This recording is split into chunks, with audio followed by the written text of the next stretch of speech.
پروین میرزایова بعد ختم مکتب میانه با حیات مستقلانه شروع کرد. همچون شهروند با استفاده از حقوقش برای خود شغل معین انتخاب کرد. هرچند که به پروینه میسر نگردید که دانشجو گردد، او از این دل شکسته نبود. پروینه برای خود کاری مناسب جست و آن را در این کارخانه پیدا کرد.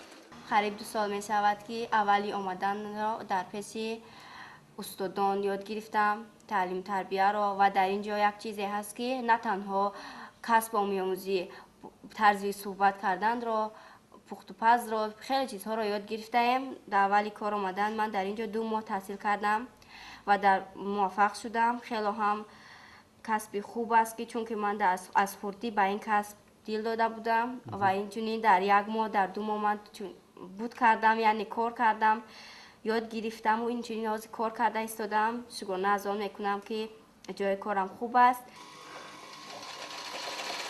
در تاجیکستان زنان و مردان حقوق برابر دارند. شغل ورزیدن به فعالیت مهنتی این حقوق شهروندان می باشد. زن و مرد در مهنت یعنی برابر حقوقند در دایره قانون. نوبت از این با زنها بعضی حالت‌های هستند که نسبت مردها یعنی امتیازهای زیادتر پیش بینی شدگی در قانون، بخصوص هنگام تولد کودک یعنی دوره حامله‌داری و بعد حامله‌داری. اینچنین هنگام کارهای وزمینی که در کارخانه هستند، زنها نسبت مردها میتونن که باز یعنی که از همون استفاده برن. هنگامی باز کودک نابالغ داشتن میتونه که 1 ساعت پیشتر هنگامی انجام کار باقی رسیدن استفاده کنه میره. اینچنین زنها در بسیار وقتا در دوام کاری هم میتوانند که هنگام فعالیت کاریشون باز رخصتی مهنتی کدام وقت که بخشون موافق است را بگیرن. اینچنین رخصتی های بیموز در دوام سال میتونه بگیره. خلاصه که زنها نوبسته که قانونگذار همه حقوق را برابر مردها در همه مرحله ها داده باشه، یک زنها با بیشتر طبق قانون مهنت جمهوری تاجیکستان یعنی که حالتایی که به زنها وابستگی داره قانونگذار امتیازهای آنها را مقرر کرده شده است. درباره آنکه زنان و دختران برای کار در سیخ‌های دوزندگی و بافندگی به شغل جلب کرده میشوند، پروینه از اگنتی مهنت و شغل اهالی معلومات گرفته بود. اگنتی مهنت و شغل اهالی در همه شهر و ناحیه‌ها فعالیت می‌نماید. در ناحیه واسه بعد مراجعت شهروندان آنها را به جای کار تامین می‌نمایند. در 9 ماه سال روان مخصوصاً 724 نفر زنان مراجعت نمودند به شعبه اگنتی مهنت و شغل اهالی که از این شماره به 254 نفر مقام بیکاری داده شد. اینچنین از امتیازهایی که در شعبه اگنتی مهنت و شغل اهالی هستند، از این 3 نفر به کمک پولی سفربر کرده شدند.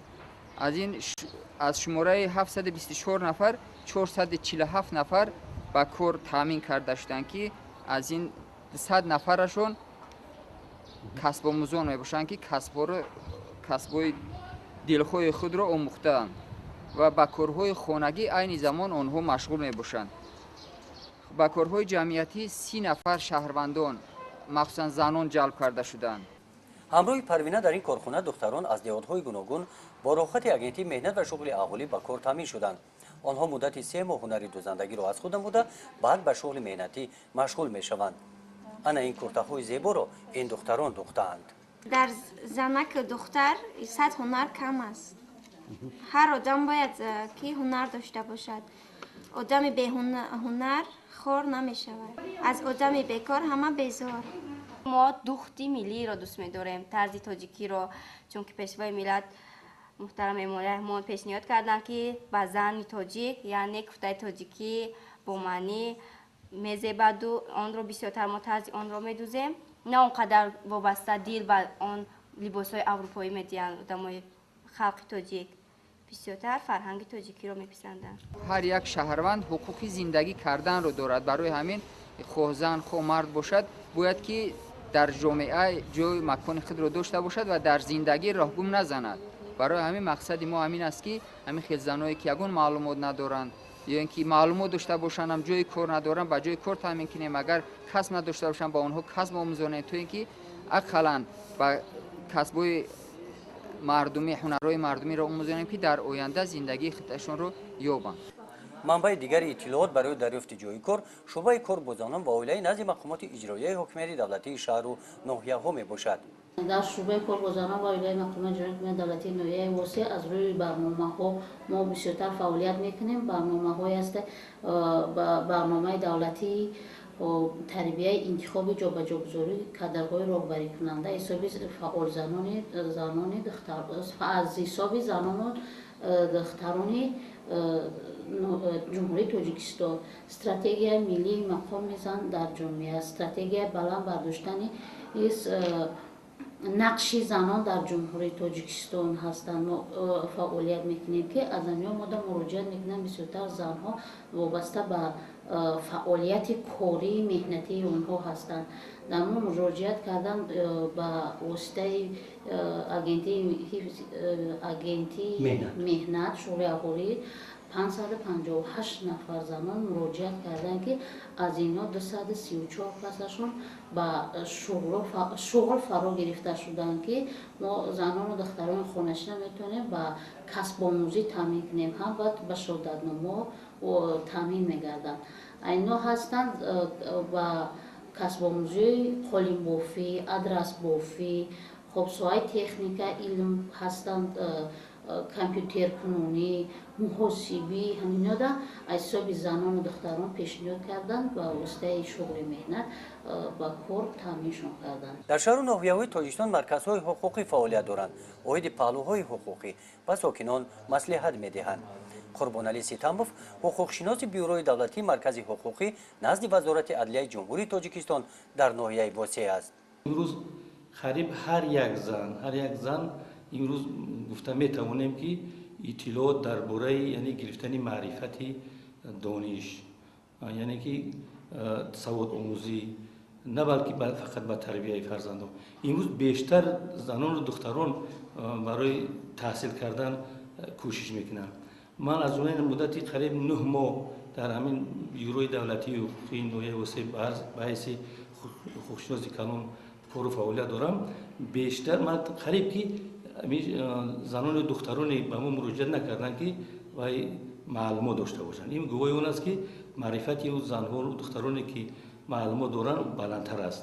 ва аз ҳамин лиҳоз қонунгузории ҷумҳурии Тоҷикистон ҳамеша баъри ҳифзи яъне иҷтимоиву иқтисодии занон ҳамаи қонун пешбинӣ шудааст ва боварӣ дорем ки дар оянда низ барои баландбардоштани яъне роли зан дар ҷомеа ҳамаи барномаҳо ва стратегияе ки бо фармони президенти ҷумҳурии Тоҷикистон таъсис ёфтагианд марҳила ба марҳила то соли 2020-2023 ки пешбинӣ шуданд ба фикрам бо бештару бештар ҳалли худро меёбанд. занон ба шуғли меҳнатӣ ҷалб карда шуда танҳо баъди бастани шартномаи меҳнатӣ бо корфармо бояд ба фаъолияти меҳнатӣ машғул шаванд. дар шартномаи меҳнатӣ ҳуқуқ ва ӯҳдадориҳои корманд ва корфармо дарҷ карда шудааст. бисёр занҳое ҳастанд ба мо муроҷиат мекунанд мехоҳанд ки бисёртар маълумот надоранд, мехоҳанд ки ҷои кори мисол фарошӣ, косашӯи ҳам хеле коро қатъи машғул шаванд, лекин вақте ки мо мефаҳмонем ки ғайр аз ин кору бо дигар корҳо ҳам кардан мумкин аст мувофиқи талаботи бозор, ба пухти паз машғул шудан дар кор, ба дузандагӣ машғул шудан дар кор, бо ин хеле корҳо аст, шумо бояд касб омӯзед. вақте ки мо ин чизора ба шаҳрвандо ки мефаҳмонем, бо аз фикрашон мегарданд, ба ин фикри мо ҳамфикр шуда роҳи дигари зиндагиро пеш мегиранд. қаҳрамони дигари мо Мошариф Раҳматова ба шуғли бофандагӣ машғул аст. ин шуғл ба Мошариф писанд аст. дар коргоҳи бофандагӣ тавассути чунин дастгоҳҳо омадҳои атласу адрас мебофад. бо ҳамин шуғл дар пешбурди зиндагии оила Мошариф саҳми худро мегузорад. фарзандон майда мактаби миёна мехонанд зада ҳама камбудиёшона ма буд када метавонам ҳамин воситаи гузандагим қадия ҳама тарафа буд ка метавонам шароити хонама дакумо ҳамаша буд ка метавонам. дар минтақаи Кулоб адрасу атласбофӣ шуғли набошад ҳам занону духтарон ба ин ҳунар таваҷҷӯҳи калон пайдо карданд. баъди хатми ин курсҳо бо ҳамин шуғл онҳо метавонанд фаъолияти меҳнатиашонро идома диҳанд. касбора омӯхтанаш гап нест, мо меомӯзонем, лекин бо сабаби он ки ҷои кор намеёванд, ҷои кор нест, дар ҳамин роҳ мо анча мушкилӣ мекашем. барои ҳамин бисёртар хуб мешуд ки ба воситаи соҳибкорон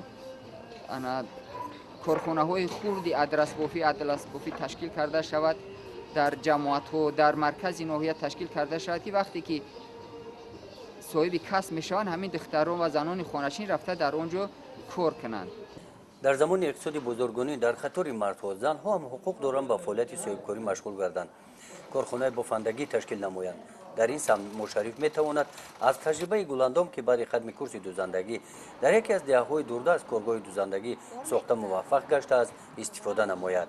мо хаяк рӯзанон рӯзи дар ҳамин ноҳия ба духтани либосҳои миллии чакан, атлас ҳаминҳоро сазовор ҳастем, ки бурда ба деҳаҳои ина эшонқидоқ, сартез, ина кадучи амҷода бурда савдо мекунем ва маблағи онро оварда ба духтаро ойлик медиҳем. خیلی کارمون پیش رفته ایستاده است. بازی 15 نفر دختر کار کرده ایستاده. در قطار هنر دوزندگی و بافندگی همچنین زنان امروز در دیگر سمت‌های حیات شغل می‌ورزند.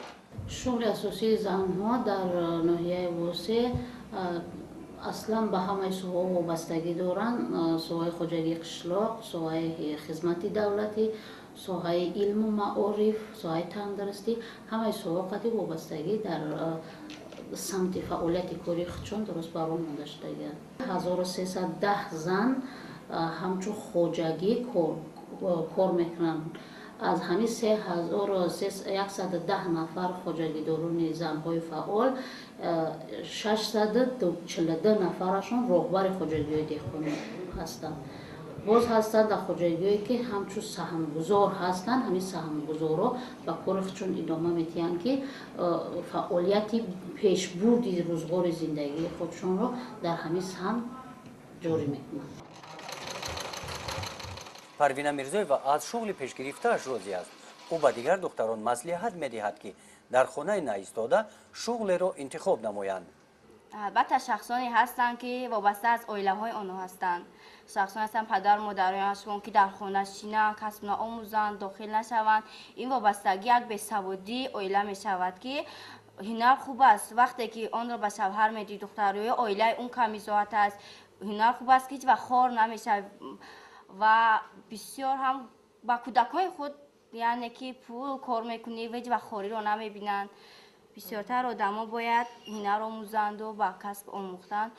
هنر خوب است که در زندگی خار نمیشوی. هستن شخصانی که نخوانند میگویند داخل نشوند، اما آزادی ترقی کرده از زمان پیشوای ملت محترم امانی رحمان برای ما چنین دانشگاه، سیخ‌ها و تمامی کارها رو مهیا کرده است که ما جوانان یاد گیریم و در وطن خود خدمت کنیم.